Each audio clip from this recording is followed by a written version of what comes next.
Amen. Um, I just got a little message on the chat saying my hair looks nice, which I'm feeling a bit sensitive about this morning because Peter Rufford told me I needed a haircut, which I'm going to choose to interpret as like a subtle hint that my hair looks gorgeous and amazing and definitely doesn't need a cut after 3 months of being stuck inside. I'm going to be hitting the hairdressers. I'm going to be like first in the queue, elbowing people out of the way. Can I just say, like everyone else's hair is looking amazing. Like Jonas, like that is some awesome hair going on. Right, let me share my screen and we'll get going. Here we go. Um, there we go. Let's move that out of the way. Right. Slideshow. There we go. My title this morning is You've Not Missed the Boats. So I preached kind of slightly at the beginning of lockdown, and the message that I felt God give me then was kind of dealing with the uncertainty and some of the hardships that we were kind of all facing at that time of a period of waiting, a period of difficulty, a period of uncertainty. And now I'm preaching at like what looks like the end of lockdown, which is quite exciting. We've sort of coming to the end. It's all new. It's all exciting. We can go places. I'm really looking forward to hopefully seeing my family. Hopefully at the end of July, we're going to be able to meet up with them, which is going to be great because they haven't seen my baby bump in real life yet.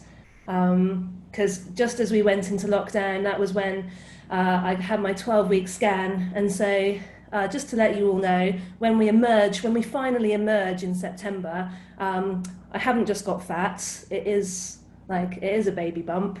So I'm really excited to share that with them. And it feels like we're emerging now at the other end of this 3 month sort of weird, uncertain time. We're emerging into something new, sort of blinking into the light of something new. But what is going to be the new thing? Like, we don't know. So I feel like this could be a bit of a time of anticlimax for us.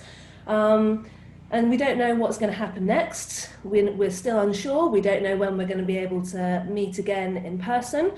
We're still not sure what's going to happen with schools and with people going back to work and things like that. There are lots and lots of questions still. So even though this feels like maybe the end of the waiting time, there's still quite a lot of questions and quite a lot of waiting that we might still have to do. And so this morning, I'm going to talk about waiting. I'm going to talk about what God does in the waiting.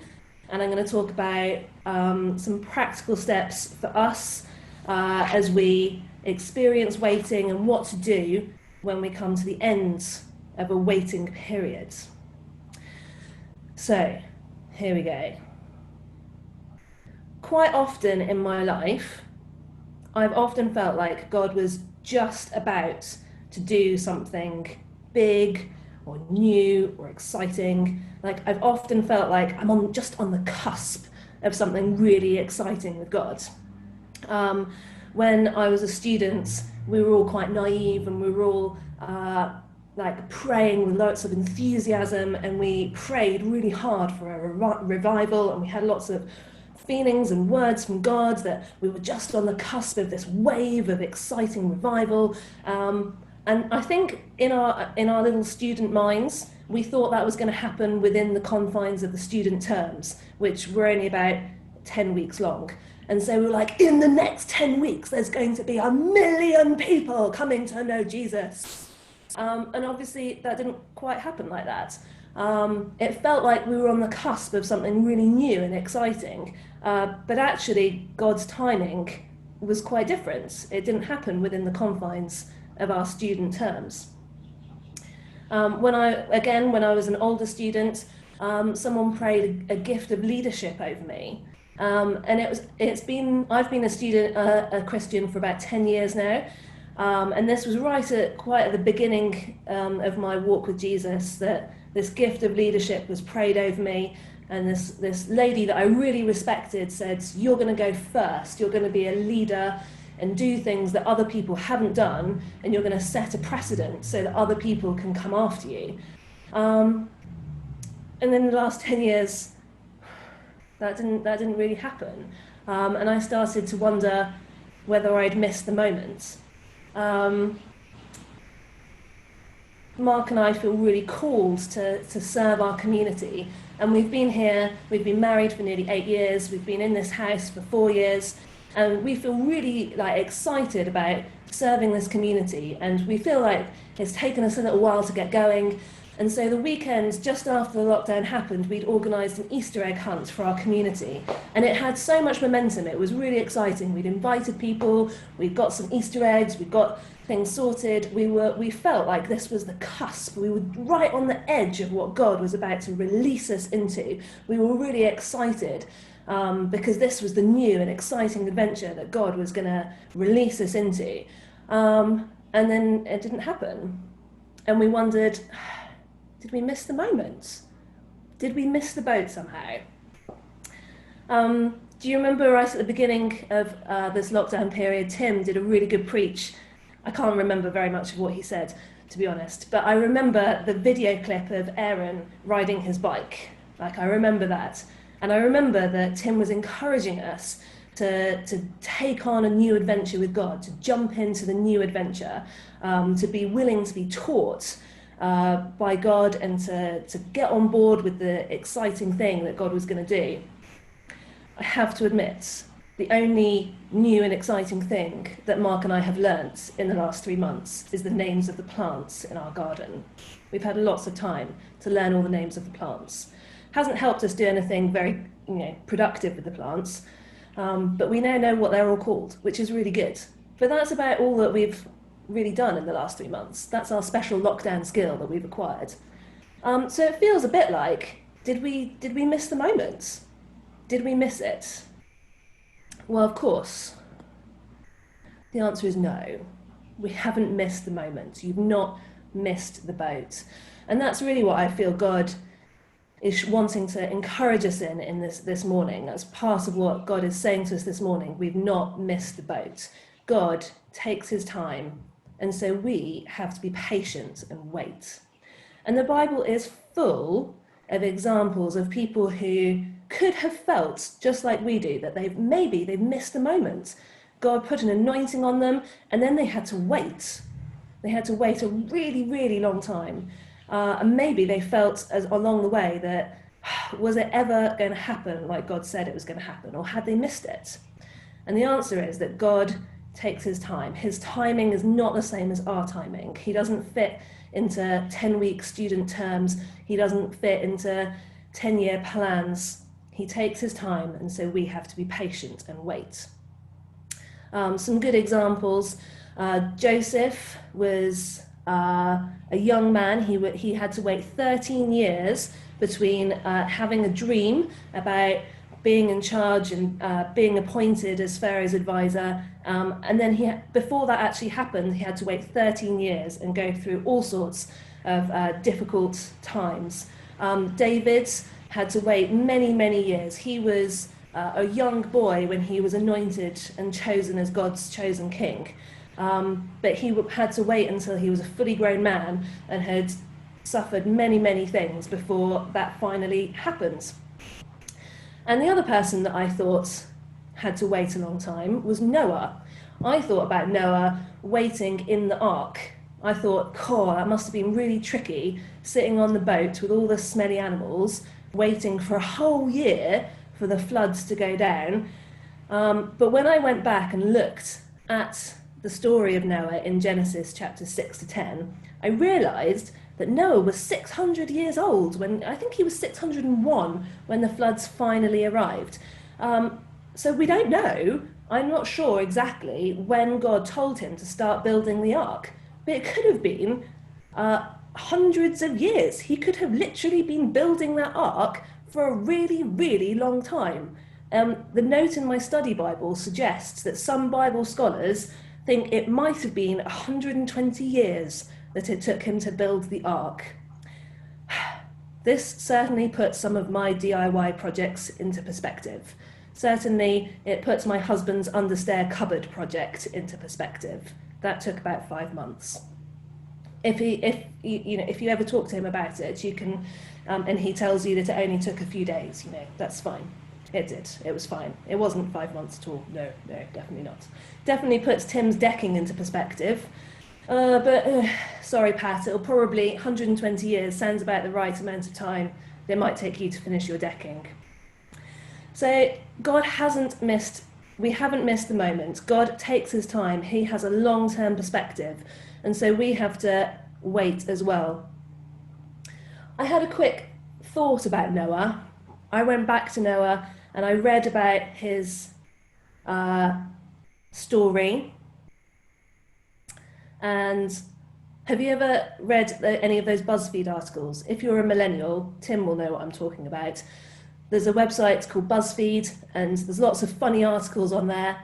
And quite often the articles start with, I re-watched my favourite film from childhood, and I have a lot of thoughts.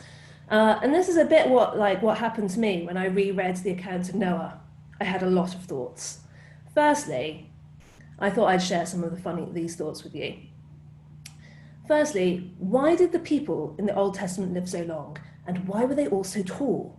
Why did God decide to destroy everyone and wipe all life from the earth? This seems pretty mean. How big was the ark? How did Noah fit on all the animals, plus all the food? How did he round up all the animals? Did a pair of elephants just happen to wander past? What did they do with all the animal poo? How did they stop all the animals eating each other? What about animals that breed really fast? Was the ark full of rabbits? Oh my goodness, did they feed the baby rabbits to all the carnivores? Was that how they dealt with the problem of the food? All these questions. And I thought about this, and I thought about skimming over some of these tricky questions. But on Friday, I did a talk for the women, and we talked about how to read your Bible. And I encourage the women that when you come across something in the Bible that seems quite tricky or a bit challenging, you shouldn't just skim across it. You should study it more. Because in the more that we study the Bible, the more we understand God's goodness and we understand his character. And so for me, some of these questions were really challenging. And rather than skimming over them, I thought we would have a little pause and have a little think about them. Because also, this is going to help us later. It's really important that we understand a little bit about Noah and a little bit about what we can learn about God's character through this story, because this is going to help us understand the point that God wants to make for us later.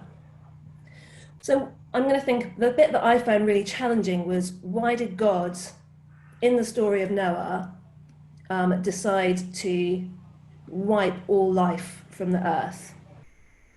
If you don't know the story of Noah, in Genesis chapter 6 to 10, it tells us the story. And it tells us that God had a perfect creation, but as men spread over the earth, they became more and more evil until everyone on earth was consistently and totally evil, and everyone was corrupt. A bit like Renee shared with us earlier, God had created this perfect creation, and man had come along and spoilt it. It was completely spoiled. And so God decided that he had no choice but to wipe all life from the earth and start again. And so he chose Noah as the family that he was going to save. It tells us in the Bible that Noah was the only righteous man. He was the only man who was still trying to follow God. He was the only man who was still trying to live a good life and follow what God had told him to do. And so God decides to tell Noah to build an ark and to take the animals onto the ark with him. And then the flood comes, and God wipes everything else out of the earth. He starts again, and Noah and his family are given the job of repopulating the earth. So that's the story. But what does this story reveal to us about God? It seems really unfair and really mean that God would destroy everything. That seems like the act of a vengeful God. It seems like the act of an angry God. And this doesn't correlate with what we know about God's character. We know that God is faithful. We know that God is loving. And so how can we reconcile this seemingly angry God with the loving God that we know and have a relationship with today? I think that the key is that God sees death differently to us. We're really concerned with our mortal death, our mortal bodies, because that's all we know. And so we're right to take care of our mortal bodies, we're right to take care of ourselves, and we're right to be sad when we die, when people that we know die. That seems to us the end. But God doesn't see death in the same way that we do. God is concerned with our spiritual life and our spiritual death. Spiritual death is much more serious than our mortal death, because our spiritual death is eternal, it's forever, it separates us from God. We were made to have a relationship with God and to be in perfect union with him. But when we sin, that causes our spiritual death. It causes us to be separated from God. And that is what God is really sad about. That really saddens him. And it's really serious. It's a really serious matter. God takes that really seriously. And so the people at the time of Noah had spiritually died. They were already dead. They were consistently and totally evil. They were completely corrupt. And so God wiped away these people who were already spiritually dead. There was nothing redeemable. They were completely corrupt, and he wiped them away. This is quite often in the Bible we see that there are two levels to things. There's a literal level and there's a symbolic level behind what happens. And so in this instance, God literally wipes people away, but the symbol of that, what that represents to us, is that spiritual death is really serious. If we are separated from God, then what will happen is that we will be wiped away, we'll be wiped off the face of the earth. God is using this to demonstrate what should happen to us. When we're spiritually dead, that's the end, we're wiped away. But as Renee reminded us earlier, this didn't stump God. God wasn't completely stumped. And, oh no, everyone's spiritually dead, what are we going to do? God had a plan. God had a plan to save us from spiritual death. And so this story in Noah, first of all, shows us the seriousness of sin. It shows us the seriousness of spiritual death. It shows us what should happen when we're separated from God and when our sin gets in the way of our relationship with God.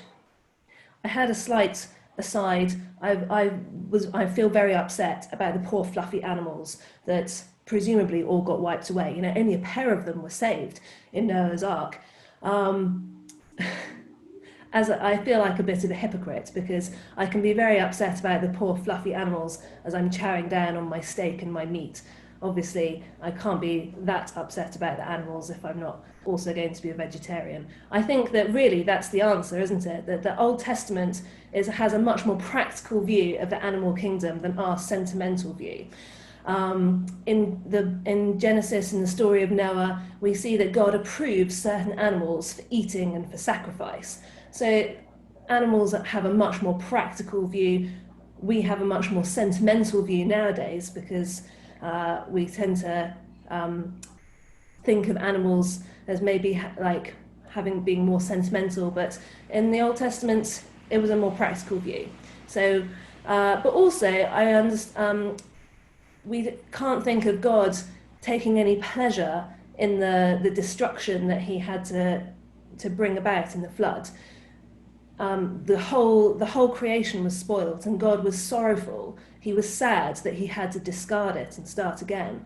And so this shows us that God is not a vengeful God. He doesn't take pleasure in his destruction, but it was with sorrow and with sadness that he discarded this spoilt creation, and he started again with Noah.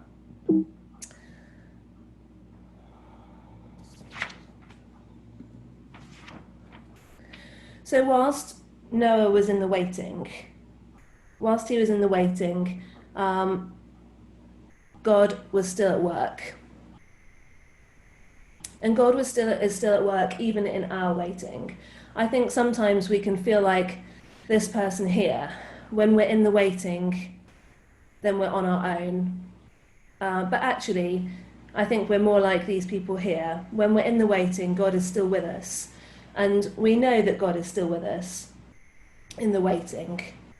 And I'd encourage you to look for the small things that God is doing. For me, I felt like in this waiting time, in this lockdown, it's been really difficult to fulfill what I wanted, what I feel God is calling me to do, to serve the community. But actually, it's been really good. It's been a good time because I've been able to connect with our next door neighbour, and at the moment, she's been much more of a blessing to me than I think I have been to her. But it's been really good to connect with her. She made us a beautiful blanket for our baby due in September.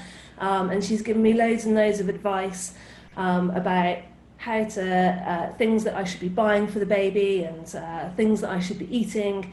And it's been really a wonderful time of connecting with her. And so I know that God is alive, God is at work, even in the time of waiting.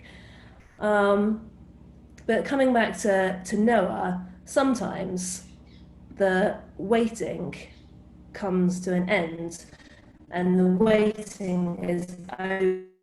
And in the story of Noah, Noah emerges from the ark and his family repopulate the earth. And as I was praying about this, I felt that there was a parallel here. We often see images of Jesus in the Old Testament. We see a foreshadowing where a story in the Old Testament looks forward and anticipates the coming of Jesus. And as I was praying, I felt that as Noah emerged from the ark, there were some similarities where Jesus emerged from the tomb. There are these times in the Bible where we see that the waiting is over and God's people step into something new. There's a new time and a new thing that's about to happen. And so let's have a think about when the waiting is over, how should we respond? So when Noah and his family came out of the ark, the first thing that they did was they worshipped God right where they were. It says, Noah built an altar to the Lord, and there he sacrificed as burnt offerings the animals and birds that had been approved for that purpose. The first thing that he did when the waiting was over was he worshipped God right there. And we see this when paralleled in the story of, in the account of in Matthew when Jesus comes out of the tomb and the tomb is empty. Two women go to visit his tomb and they find that it's empty. The stone is rolled away and there's nobody there. There's an angel, and the angel tells them to go back and tell the disciples what they've seen. And on the way, as they're running back to tell the disciples, they meet Jesus. And what do? They ran to him, they grasped his feet, and they worshipped him. So that's our first response. In the waiting, we're looking for God, and when the waiting is over, as it is now, we're coming to the end of this waiting time, our first response needs to be that we worship God right where we are. Our second response is to receive the blessing for Noah and his sons and his family. God blessed them. It says, then God blessed Noah and his sons, and he puts the rainbow in the sky to make his covenant with him, and he blesses them, and he declares that he will never send such a terrible flood ever again. And for the women at the tomb who see Jesus, Jesus says to them, don't be afraid. This is a blessing. Jesus is speaking a blessing of courage, speaking a blessing of boldness over them, and they receive it. They receive his blessing of courage and of boldness. So as we come out of our time of waiting, we're going to receive the blessing. We're going to worship God, and then we're going to receive the new blessing that he has for us. And then finally, we need to respond coming out of this time of waiting by doing what God has told us to do. So from Noah, God says, repopulate the earth. And so after the flood, Noah began to cultivate the ground. He lets the animals, off they go, they repopulate the earth. He begins to cultivate the ground, he begins to farm. And the next chapter, Genesis chapter 10, is all about all the babies that are born. And so they get to work making lots of babies, repopulating the earth. And there's a whole list of the ancestors and the descendants, lots and lots of babies. For the two women who meet Jesus after he has emerged from the tomb, the angel tells them to go quickly and tell his disciples that he's risen from the dead and he is going ahead of them to Galilee. And they go and do this. And so for us, we need to do whatever God has told us to do, whether it's like Noah, staying in one place, getting on with our lives, rebuilding, putting down roots, repopulating the earth, farming, just in one place, doing something quite simple, or whether it's going, like the two women. They had to go and they had to spread a message, they had to share the news of Jesus. Whatever it is, whatever God has told you to do, whether it seems easy, or whether it seems a hard thing to do and you need boldness and courage, whether it involves staying in one place or whether it involves moving and going, whether it seems boring or exciting, God has plans for us. God has plans that involve us, and there is a role for us in the new thing that God is doing. After the waiting, there was a role for us in the waiting. God is alive in the waiting, but after the waiting, there's a new thing. There's things for us to do. God has plans and purposes for all of us. Here we go. So the question is, will you get on board? The question is, will you get on board? Because for Noah, there was one family that was saved. Noah's family was the only family that was saved. And he was saved through his willingness to obey God and his willingness to follow God.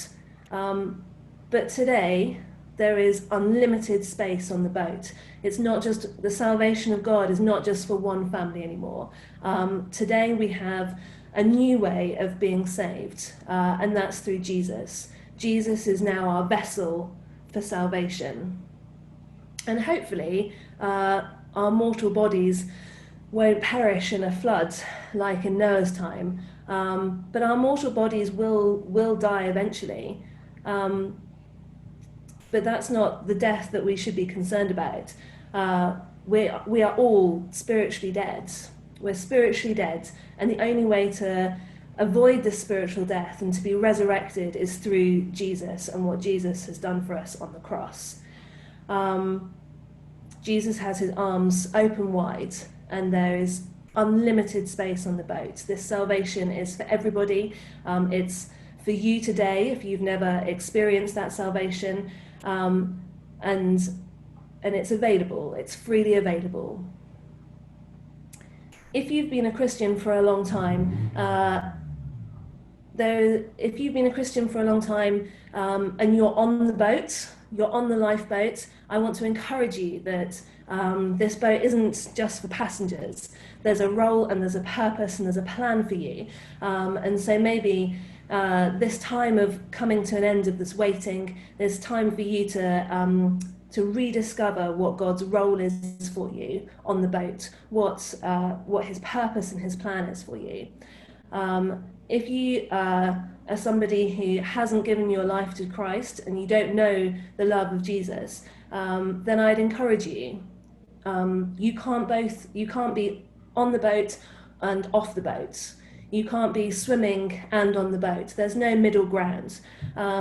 You might be swimming strongly right now. You might feel like your life is going quite well. You've got a good job, you've got a good house, you've got a good family life. You might feel like you're swimming quite strongly. You might look and you might say, I believe that God exists, but I don't want him to be part of my life. You can't be both on the boat and off the boat. It won't help you to say, I believe in the boat, I can see the boat there, but I'm going to stay here swimming. It's time to get on the boat. The good news is that Jesus is always right next to you. He's holding out his hand and he's ready to pull you onto the boat whenever you want him to. All you have to do is reach out and grasp his hand. So he is available for you. There is unlimited space on the boat. You've not missed it. And the encouragement and the invitation is there for you to get on board this morning. Amen.